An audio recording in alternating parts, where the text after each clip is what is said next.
Salut à toutes, salut à tous et bienvenue dans cette nouvelle vidéo sur la chaîne, c'est mon avis. J'ai passé quelques jours en compagnie du nouveau Ulefone, je sais pas comment ça se dit. Ça s'appelle Armor X16 Pro. Armor, alors rien à voir avec la Bretagne, hein, c'est parce qu'il est renforcé. C'est un rugged phone, un téléphone conçu pour tomber, pour aller dans l'eau, etc.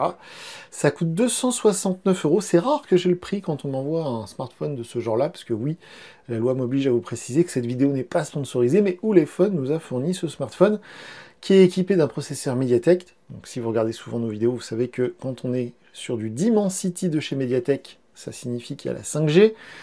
On a plein de choses, des petits gadgets, des trucs intéressants. J'ai plein de trucs à vous dire à propos de ce smartphone. On se retrouve tout de suite après le jingle.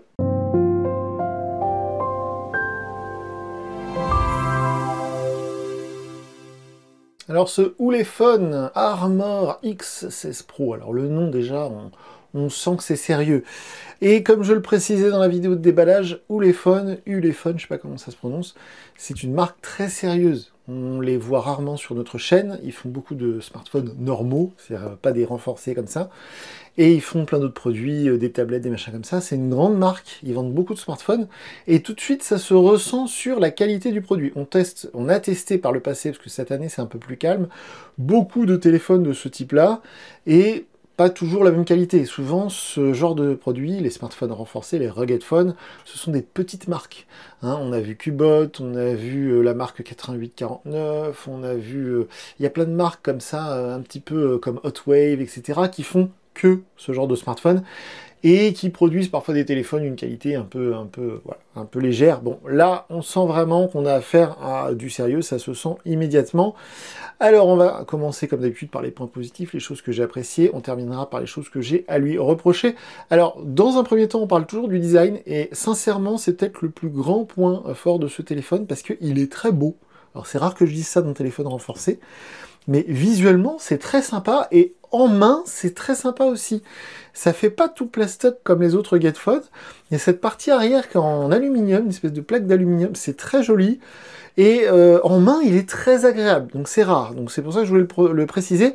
En plus, ce qui est assez étonnant, c'est qu'on est quand même sur 400 grammes, donc le double du poids d'un smartphone normal, hein, tous les téléphones sont à peu près vers les 200 grammes, eh bien, on les sent pas trop. C'est vraiment étrange, on a une sensation bizarre.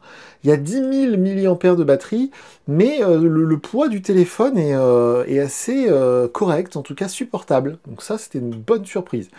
Souvent, après le design, j'enchaîne immédiatement sur l'écran. Alors là, ça va être pareil, parce que pour moi, c'est l'un de mes des trucs favoris de ce smartphone. C'est pas du OLED, c'est du LCD, mais c'est un très bel écran LCD.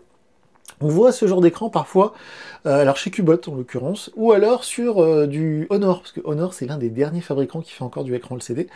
C'est pas très français du écran LCD, mais bon bref, vous avez compris. C'est hyper lumineux, c'est très beau, c'est très fluide, le mode 120 Hz c'est vraiment énervé, c'est un vrai 120 Hz, donc c'est très cool. On peut, on peut débloquer une luminosité supplémentaire en plein soleil, qui s'appelle la surbrillance élevée. Alors, je ne sais pas si c'est très bien traduit, vous allez voir, c'est juste ici, là, voilà. Donc en fait, en plein soleil, on va monter encore la luminosité de l'écran, ce qui permet de rester lisible. Donc c'est plutôt cool. Alors j'ai pas le taux en nits, il n'est pas communiqué par Ulefone, mais pour un écran LCD, c'est vraiment pas mal. Et au quotidien, à l'usage, je le trouve très beau, et quoi qu'on fasse sur ce téléphone, visuellement, c'est agréable. Donc franchement, chapeau. Là, c'est les deux premiers points positifs pour moi. Ensuite, c'est assez logique, c'est l'autonomie. Hein, je vais vous parler des performances juste après, qui sont très très bonnes également, mais l'autonomie, on est sur plusieurs jours. 3 jours, 4 jours, ça dépend de votre utilisation. Mais honnêtement, au bout d'une journée, quand on a vidé la batterie de plus de 30%, c'est vraiment quand on est beaucoup servi. Si on fait que du jeu, d'ailleurs ça peut être un bon smartphone pour le gaming, si on fait que du jeu par exemple, on peut essayer de vider la batterie. Alors, en une journée, ça me paraît impossible, hein. Mais peut-être 2-3 jours. Et donc sur une utilisation vraiment légère du téléphone, vous pouvez l'emmener avec vous et partir en montagne. Si vous désactivez tous les trucs qui pompent de l'énergie, vous pouvez tenir presque, peut-être pas une semaine, mais un bon 3-4 jours sur une charge. Donc ça, c'est vraiment cool. Et je voulais le mettre en premier parce que c'est le point, on va dire, c'est le truc le plus important sur ce genre de smartphone. C'est pour ça qu'ils ont tous des grosses batteries, c'est pour ça qu'ils sont tous un peu lourds, un peu épais. Mais là, vu que celui-ci, je le trouve visuellement assez sympa, pas trop lourd, ben, je me suis dit, l'autonomie, en plus, elle est digne des autres smartphones renforcés qui sont parfois plus lourds, plus gros et plus moches. Voilà. Par contre, les performances, parce que c'est par là qu'on passe habituellement après le design et l'écran, les performances, elles sont très bonnes. Le MediaTek Dimensity 6300, c'est un super processeur, on l'a déjà vu dans plein de téléphones, on va dire milieu de gamme, vers les 200 €. Et en plus, il y a 8 Go de RAM. Quoi qu'on fasse dessus, les jeux en 3D, Asphalt, ce que vous voulez, même du World of Tanks, tout ça, ça tourne très très bien. Donc là, c'est très cool. Avec la grosse autonomie, ça permet de jouer plusieurs heures sans venir à bout de la batterie, donc ça aussi, c'est très cool. Il se recharge moyennement vite, le 33 watts, c'est bien. Surtout que le chargeur est fourni dans la boîte, c'est plutôt chouette, c'est très rare. Mais la batterie, elle fait quand même 10 000 mAh, donc c'est comme remplir le réservoir d'un spire-morque. Même si vous avez une pompe qui va vite, bah, c'est quand même assez long à remplir. Bah, là, c'est un peu pareil. C'est un peu plus de 2 heures pour le 0 à 100%, ce qui ne me paraît pas anormal du fait encore une fois de la taille de la batterie. Et les performances sont donc très bonnes. Les chiffres que j'ai obtenus avec Geekbench sont excellents aussi. En tout cas, ils sont dignes d'un téléphone de ce prix-là, parce qu'encore une fois, c'est pas très cher pour un smartphone renforcé. La 5G marche très bien, le Wi-Fi aussi, c'est du Wi-Fi 6, on a le Bluetooth 5.3, on a même le NFC. Alors c'est assez étonnant, parce que le NFC, donc vous savez, le paiement sans contact, tout ça, habituellement, ça ne fonctionne pas avec le métal. Et j'ai vraiment l'impression que c'est de l'alu. Alors, c'est peut-être pas de l'alu, c'est peut-être du plastique. Si c'est du plastique, c'est vraiment bien imité. Parce que le NFC, sachez-le, c'est une petite précision que je vous donne, sur les iPhones, eh bien, à partir de l'iPhone 7 de mémoire, ils sont passés sur un dos en verre. Alors, beaucoup ont cru que c'était pour le design. C'était surtout pour le NFC, parce qu'à travers le métal, le NFC, ça ne passe pas. Donc, si vous avez un smartphone, quel qu'il soit, avec l'arrière en métal, que ce soit de l'aluminium ou ce que vous voulez, eh bien, le NFC, ça marche pas. Donc, c'est pour ça que je me dis que c'est peut-être du plastique. Mais une chose est sûre, il y a le NFC et ça marche très bien. Donc, tous les basiques sont là. Au niveau des photos, alors, il y a un capteur photo principal de 64 mégapixels, comme vous le savez sans doute. Aucun smartphone ne prend des photos dans la pleine résolution, sinon elles seraient beaucoup trop grandes. Déjà que les photos et les vidéos prennent beaucoup de place dans nos smartphones. Donc, même avec le capteur 64, on a des photos de taille standard. Par contre, elles sont très jolies, elles sont plutôt réussies. Le déclencheur est parfois un peu de temps. C'est mon petit reproche sur la partie photo. C'est-à-dire que quand on clique, des fois, il y a un petit temps d'attente. Alors là, ça va parce que c'est très lumineux. Mais pour peu que vous ayez un peu moins de lumière, des fois, je trouve qu'il y a un petit temps d'attente. Donc, il faut bien rester immobile pour ne pas avoir une photo floue. Aussi, dans la vidéo de déballage, je me suis trompé parce que j'ai cru que c'était un capteur ultra grand angle. Puisqu'on a 2 capteurs photo, 2 flashlights et un autre capteur au milieu. Ça fait 3 capteurs photo au total. Non! En fait, on a un capteur vision de nuit, et donc on n'a pas d'ultra grand angle malheureusement sur ce smartphone. On a le capteur principal, on a un zoom x2 qui est pas fifou, et en plus qui est pas très zoom x2, hein, je l'appellerais plutôt un zoom 1,5. Et sur la partie donc gadget, amusement, on a ce mode night vision. Alors pour le coup, il y a un émetteur infrarouge, vous allez peut-être les voir ici, parce qu'elles sont allumées en plus, les LED infrarouges, elles sont juste ici, là. C'est les l'espèce de deux petits points rouges que vous voyez ici. Et donc, ça envoie de la lumière infrarouge, hein, logiquement, et ça filme, ça prend des photos en pleine nuit, mais le noir complet. Hein.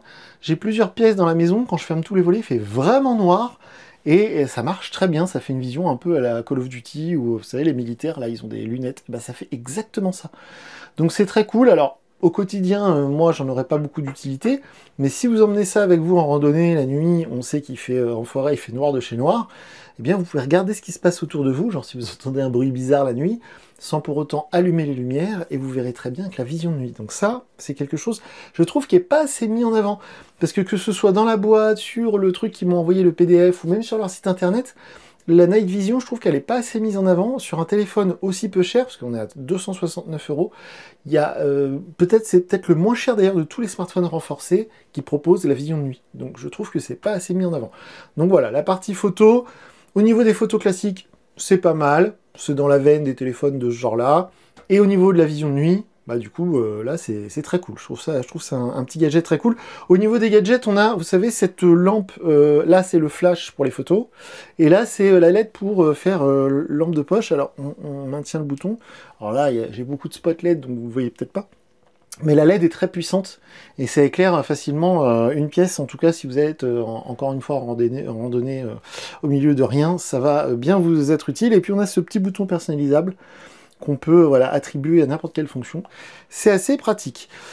Là, une fois que tout est dit, c'est bien, on est presque à 9 sur 10. Alors, il y a certains petits détails, voilà, moi, qui m'embêtent un peu. Par exemple, donc là, on passe du côté des choses que j'ai lui reprocher. Par exemple, on a un seul haut-parleur.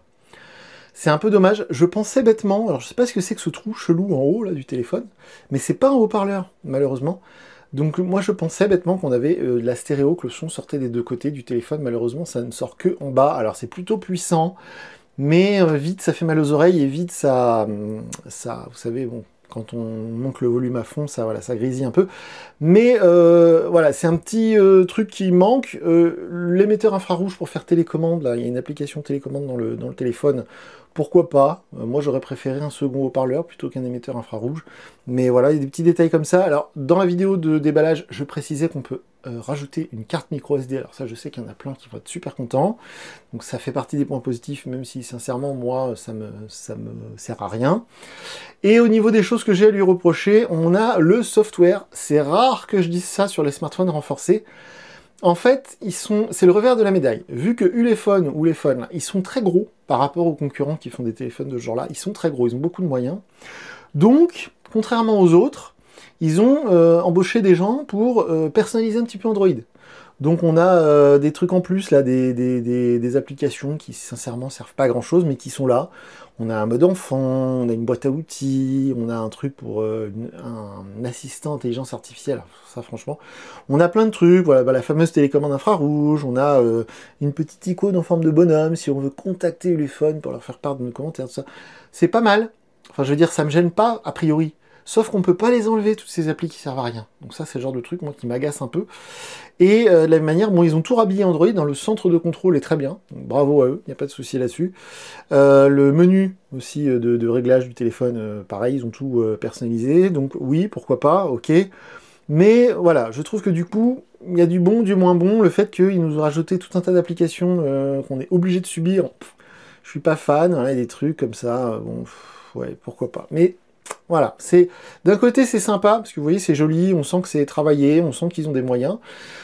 De l'autre côté, bah du coup on tombe un peu dans le mauvais côté de cette chose-là, c'est-à-dire que voilà, ils ont été changés des choses qui, je trouve, de base marchent très bien et n'auraient pas besoin d'être modifiées. Bon, c'est mon humble avis, haha.